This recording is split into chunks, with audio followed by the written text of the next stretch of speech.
সুপ্রিয় দর্শক মন্ডলী, আসসালামু আলাইকুম। আমি আজকে আছি ধুনট উপজেলায়, বগুড়া জেলার। এখানে সরিষা ক্ষেতে যে মধু চাষ বা মৌ চাষ যেটি বলি না কেন, সেই একটি মৌ চাষ ফিল্ডে আমরা এসেছি। তো ধুনট উপজেলায় আমাদের এই চৌকিবাড়ি ইউনিয়নে প্রায় 100 হেক্টর জমিতে কম্প্যাক্ট আকারে সরিষা চাষ হয়েছে এবং এখানে প্রতি বছরই মৌয়ালরা এসে তাদের বাক্স বসান। তা আমি একজন মৌয়ালের সাথে আজকে আমরা যোগাযোগ করেছি, আমরা অফিসিয়াল ট্যুরে এসেছি। তো এই যে আমাদের এই ক্ষেতের এই চারিদিকে যে সরিষা, তার পাশেই কিন্তু এই মৌ বাক্স বসানো হয়েছে। তো এই মৌ বাক্সগুলো আমরা এতক্ষণ দেখলাম এবং আপনাদেরকেও দেখাচ্ছি। দেখুন যে কিভাবে মৌ চাষ হয় এবং মৌমাছিরা কিভাবে এখানে চাকে থাকে এবং মধু কীভাবে নিষ্কাশন করা হয় এবং মধুগুলো খেতে কেমন, দাম দর কেমন, এগুলো আমাদের আজকের এই ভিডিওর উদ্দেশ্য। আমরা কিন্তু একটু ক্যাপ পরে আছি, কারণ মৌমাছি যে কোনো সময় অ্যাটাক করতে পারে, এই জন্য চোখে মুখে অনেক সময় আহত হওয়ার সম্ভাবনা থাকে। অনেক মৌমাছি, এখানে হাজার হাজার লাখ লাখ মৌমাছি, যে কারণে একটু সতর্কতামূলক এই ক্যাপটি পরে আছি, যাতে অন্তত চোখে মুখে না খেয়ে অ্যাটাক না করে, যে ছিদ্রগুলো আছে আমাদের শরীরের। আমাদের মাঝে আমাদের সম্মানিত উপপরিচালক স্যার আছেন এবং উপজেলা কৃষি অফিসার স্যার মহোদয় আছেন। তো আমরা দেখবো একটি চা হারভেস্ট করে দেখবো, হারভেস্টের কতগুলো নিয়ম আছে। চলুন আমরা হারভেস্ট করি, তাই না? আমি এই ব্যবসা মোটামুটি 10-12 বছর ধরে করি। এখানে আসছি প্রায় 1.5 মাস হলো। এখানে 4বার মতো বের করছি, আর একবার হতে পারে ফুল শেষ পর্যন্ত। 4বার করছেন? জি স্যার, 4বার বের করছি। প্রতি চাক থেকে কতগুলো করে মধ্যে পাওয়া যায়? চাকের হিসেব না, প্রতি কলোনি থেকে আপনার 3 কেজি 4 কেজি পর্যন্ত হয় ভালো কলোনি। মানে একটা করে বাক্স না? কলোনি বলতে কি বাক্স? একটা বাক্স। কলোনি বলতে একটা বাক্স স্যার। কয়টা করে ইয়ে আছে এখানে, ফ্রেম আছে কয়টা? প্রত্যেক বক্সে 8টা করে ফ্রেম আছে। 8টা ফ্রেম আছে। সপ্তাহে 1 কেজি পাওয়া যায়? কত? সপ্তাহে 4 কেজি 3 কেজি 3 কেজি থেকে 4 কেজি প্রতি সপ্তাহে একটা বাক্স থেকে? জি স্যার। কয়বার একটা এখানে যে বসাইছেন, কয়বার আপনার ইয়ে হবে, মানে কি বলে সংগ্রহ হারভেস্ট কয়বার হবে? স্যার 6-7 বার হইলো নেই, কিন্তু আবহাওয়া কিছুদিন খারাপ যাওয়ার কারণে শীতের মধ্যে একটু মৌমাছি বিচরণ কম করে, বিচরণ কম করে, যার কারণে 4বার হবে। 4টে হয়েছে? 4বার মিনিমাম হবে নাকি? 4বার হয়ে গেছে।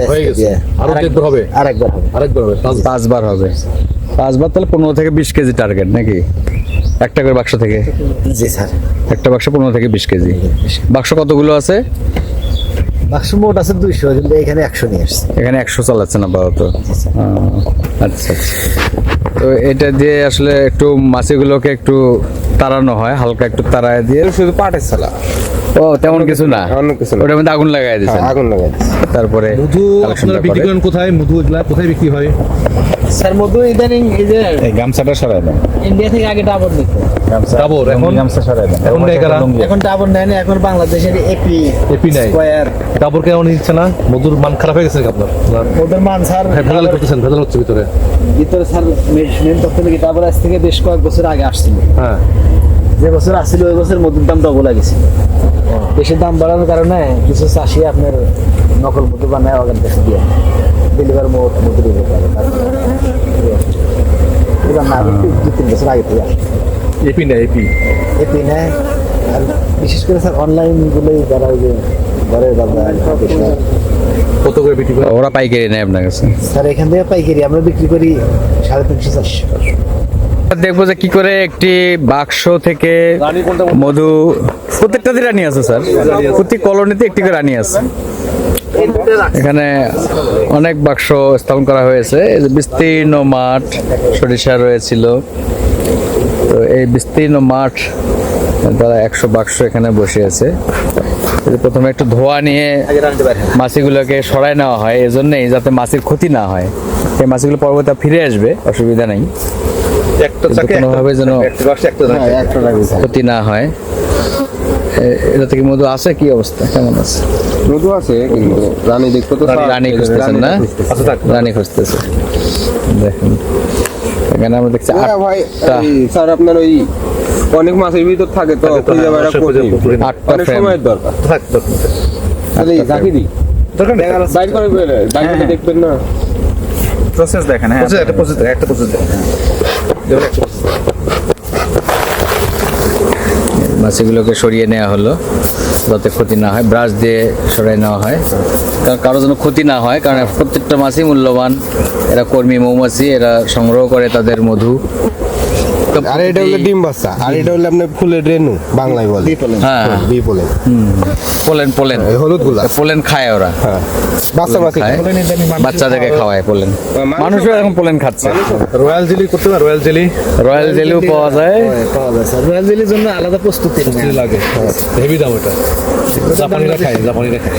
ও, এই চাকটা আসলে খুবই সুন্দর এবং পরিপূর্ণ একটি চাক, খুবই সুন্দর। সবগুলো খোপেতেই ওনার যে প্রচুর পরিমাণে মধু আছে, এখানে বাচ্চা নাই মনে হয়, না বাচ্চা খুব কম আছে, পুরোটাই মধুর একটি, বলবো যে একটি ভান্ডার মধুর। এটি এখন হারভেস্ট হবে, ঘুরানো শেষ। 2 মিনিট না, 1.5 মিনিট থেকে 2 মিনিট, মানে আরো মধু একদম ফাঁকা হয়ে গেছে, সব মধু চলে আসছে, প্রচুর মধু।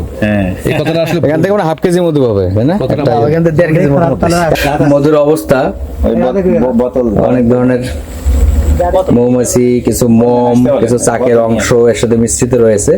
এটা ছাকতে হবে, সুন্দর করে ছাকলেই পিওর মধু চলে আসবে। এই মধু এখানে নেট লাগানো আছে, দেখুন যে ছাকনি হয়ে কিরকম স্বচ্ছ ঘন সুন্দর মধু বেরোচ্ছে, দেখেই মনে হচ্ছে যে স্বাস্থ্যকর সুন্দর টাটকা মধু। তো এটি 350 থেকে 400 টাকা এনারা পাইকারি বিক্রি করে এখানে। টেস্ট করতে তো ভালো জিনিস। সবাই বিসমিল্লাহ বলে স্যার একটু মুখে দেন, অসুবিধা নেই। হ্যাঁ আর দিবেন বিসমিল্লাহ বলে দেন স্যার, বিসমিল্লাহ।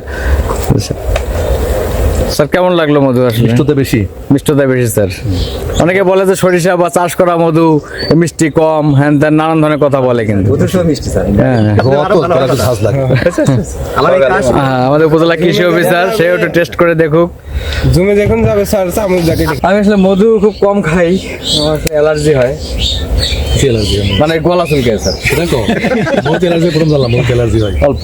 থাকে, আমি খেতে পারি না। মধু খেলে অ্যালার্জি ভালো ভালো হয়ে যাবে। বিসমিল্লাহ। মধু হলো সকল লোকের শেফা নাকি? খুবই টেস্টি, সাধারণ এবং গরম মধু। ভালো হয়ে যাবে। মৌচাকের মধ্যে গরম অবস্থায় ছিল, এখন ঠান্ডা হয়নি, হাতে দিলাম মনে হচ্ছে গরম কিছু দিল। ঠান্ডার সমস্যা মধু খেলে উষ্ণতা আছে।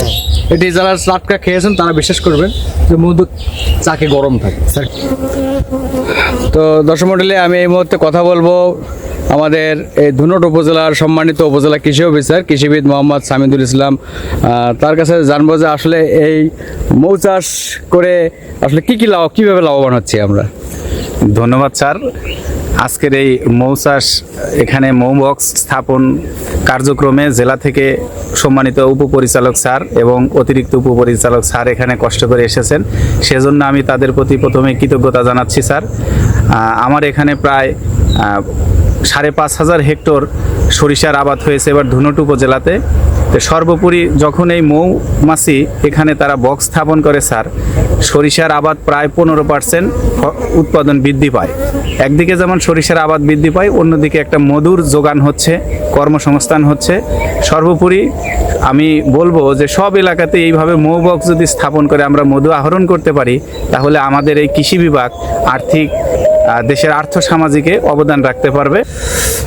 ধন্যবাদ। আসলে আমরা আজকে এসেছিলাম ধুনট উপজেলাতে একটা সরিষার ক্ষেতে। আমরা যারা মৌ চাষ করে, মৌয়াল করি আমরা, তার বাড়ি সিরাজগঞ্জ। গত বর্ষ এখানে এসেছিল, তো তার ভাষ্য মতে এবার সরিষার আবাদ বেশি হয়েছে, কিন্তু মধুর আবাদ একটু কম পাচ্ছে, মানে মধুর উৎপাদন কম পাচ্ছে সে একটু। মাঝখানে সত্য প্রভাব গেল, আজকে সত্য প্রভাব থাকার কারণে মধু উৎপাদন একটু কমে গিয়েছে। তবে সে আশাবাদী এভাবে যদি হতে থাকে সামনে হয়তো আরও ভালো সে আসবে আরও। এবং পরবর্তীতে সেখান থেকে মিষ্টি কুমড়ার জমিতে যাবে এবং কালো জিরার জমিতে যাবে। তো আমি আশা করছি সারিয়াকান্দি আমাদের চরের ভিতরে কিছু আমাদের কালো জিরার ফসল আছে, মিষ্টি কুমড়ার কিছু ভালো আবাদ হয় সেখানে। তো যদি তাই হয় তাহলে বগুড়াতে আশা করি সে আরও কিছু দূর থাকতে পারবে এবং মধু বেশি করে আহরণ করতে পারবে। ধন্যবাদ স্যারকে। স্যার আসলে খুব ভালো বলেছেন এবং এখানে যারা আসেন চাষি তাদেরকে আমরা থ্যাঙ্কস জানাচ্ছি। আসলে এখানে কালো তো ধরুন কোনো সমস্যা হয়নি তো আপনাদের নাকি? সেটা স্যার, আমরা কৃষি বিভাগ থেকে সব ধরনের সহযোগিতা আপনাদের করার জন্য রাজি আছি। আপনি শুধু ফোন দিবেন যে আমার এই প্রবলেম হচ্ছে, কোনো সন্ত্রাসী, কোনো ধরনের আপনার উপর কোনো হামলা বা কোনো ধরনের কৃষি বিষয়ক বা ফুলের কোনো সমস্যা বা কেউ স্প্রে করতেছে, এই ধরনের কোনো সমস্যা যদি আপনি মনে করেন সাথে সাথে আমাদেরকে ফোন দিবেন, আমরা কিন্তু সব ধরনের সহযোগিতা আপনাকে করব। তা আমি একটি মৌচাক সেট করা দেখাবো। কীভাবে মৌচাক সেট করতে হয়, ফ্রেমগুলো কীভাবে বসানো হয়। এই বাক্সটি যদিও হারভেস্ট করা হয়েছে, হারভেস্ট করার পর কিন্তু মৌমাছিগুলো ছেড়ে যায়নি, তারা এখানে রয়ে গেছে। তো এখন এই ফ্রেমগুলো আছে এখান থেকে মধু বের করা শেষ হয়ে গেল। এখন এই ফ্রেমগুলো ভিতরে আবার ই করা হবে, এই সাইডটা ক্লিয়ার করা হচ্ছে, না হলে এরা আহত হবে, মারা যাবে। আহত হবে, মারা যাবে। একটা কর্মী মৌমাছি মারা গেলে ক্ষতি। ফ্রেমগুলো ঢুকানো হচ্ছে, একটা একটা করে এখন বসানো হবে। 8টি ফ্রেম একটি বাক্সে থাকে, 8টা 9টা 8টা 9টা 10টারও আছে, বড় বাক্স হলে 10টাও করে। এগুলো থেকে মধু আহরণ হলো, হওয়ার পরে এখন আবার প্রতিস্থাপিত করে দিতে হবে, কোনো ক্ষতি না করে। তারপর আস্তে আস্তে আধা ঘন্টার মধ্যে আরো সেট হয়ে যাবে আবার। মাছি মারা গেলে আর মধু আনবে, সেটাই, মাছি তো মারা যাবে না। তো সুন্দরভাবে সেট হয়ে গেছে, চমৎকার। এখন এটাতে আপনি এটা দিয়ে ঢেকে দিলেই বাকিরা সবাই ঢুকে যাবে, আস্তে আস্তে ঢেকে যাবে। মৌচাক ঢেকে দিতে হয় কারণ একটু অন্ধকার ভালোবাসে তারা, অন্ধকারের মধ্যেই থাকে, ঠান্ডাও থাকে। এই যে এই পাশে হলো তাদের প্রবেশ দ্বার, দেখুন যে প্রবেশ পথ দিয়ে তারা ঢুকছে, ভিতরে ঢুকছে তারা, সবাই এখন ভিতরে ঢুকে যাবে।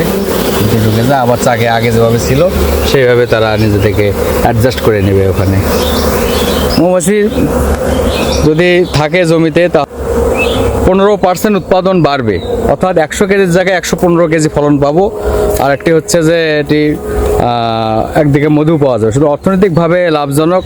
এবং মধু বাংলাদেশের যে চাহিদা রয়েছে, আমাদের বিদেশ থেকে মধু আনতে হয়, তো আমরা যদি দেশে এভাবে উৎপাদন করতে পারি, এরপরে তারা যাবে ধনিয়ায়, কালো জিরা, তারপর লিচু, তারপর মিষ্টি কুমড়া, এভাবে তারা পর্যায়ক্রমে সারা বছর ধরে মধু উৎপাদন করবে। শুধু বর্ষাকালে সমস্যা হয়, বর্ষাকালে অতিরিক্ত খাবার দিতে হয়। ওনাকে ধন্যবাদ জানাচ্ছি, আসলে উনি খুব পরিশ্রমী একজন অফিসার, যিনি সবসময় আসলে এই ধরনের ইনোভেশন কাজে উনি উদ্যোগী থাকেন। আমাদের উপসহকারী উদ্ভিদ সংরক্ষণ কর্মকর্তা জনাব আরিফুর রহমান, উনিও সার্বিক তত্ত্বাবধানে সবসময় দেখাশোনা করেন এই সকল ফিল্ড।